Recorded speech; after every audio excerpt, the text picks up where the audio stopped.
Genesis chapter 11. Now the whole earth used the same language and the same words. It came about as they journeyed east, they found a plain in the land of Shinar and settled there. And they said to one another, "Come, let us make bricks and burn them thoroughly." And they used brick for stone, and they used tar for mortar. They said, "Come, let us build for ourselves a city and a tower whose top will reach into heaven, and let us make for ourselves a name. Otherwise we will be scattered abroad over the face of the whole earth." The Lord came down to see the city and the tower which the sons of men had built. The Lord said, "Behold, they are one people, and they all have the same language, and this is what they began to do, and now nothing which they purpose to do will be impossible for them. Come, let us go down and there confuse their language, so that they will not understand one another's speech." So the Lord scattered them abroad from there over the face of the whole earth, and they stopped building the city. Therefore its name was called Babel, because there the Lord confused the language of the whole earth. And from there the Lord scattered them abroad over the face of the whole earth.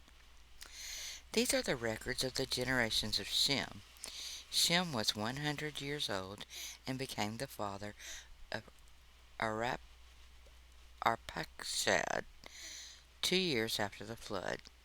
And Shem lived 500 years after he became the father of Arpachshad, and he had other sons and daughters.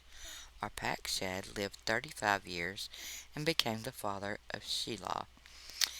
And Arpachshad lived 403 years after he became the father of Shelah, and he had other sons and daughters. Shelah lived 30 years and became the father of Eber. And Shelah lived 403 years after he became the father of Eber, and he had other sons and daughters. Eber lived 34 years and became the father of Peleg. And Eber lived 430 years after he became the father of Peleg, and he had other sons and daughters. Peleg lived 30 years and became the father of Reu, and Peleg lived 209 years after he became the father of Reu, and he had other sons and daughters. Reu lived 32 years and became the father of Serug, and Reu lived 207 years after he became the father of Serug, and he had other sons and daughters. Serug lived 30 years and became the father of Nahor, and Serug lived 200 years after he became the father of Nahor, and he had other sons and daughters. Nahor lived 29 years and became the father of Terah, and Nahor lived 119 years after he became the father of Terah, and he had other sons and daughters.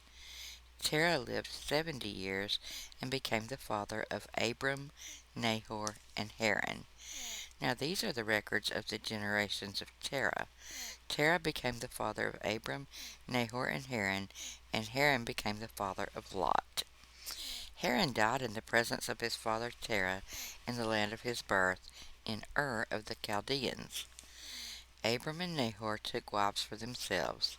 The name of Abram's wife was Sarai, and the name of Nahor's wife was Milcah, the daughter of Haran, the father of Milcah and Iscah. Sarai was barren, she had no child. Terah took Abram his son, and Lot the son of Haran his grandson, and Sarai his daughter-in-law, his son Abram's wife, and they went out together from Ur the Chaldeans in order to enter the land of Canaan. And they went as far as Haran and settled there. The days of Terah were 205 years, and Terah died in Haran.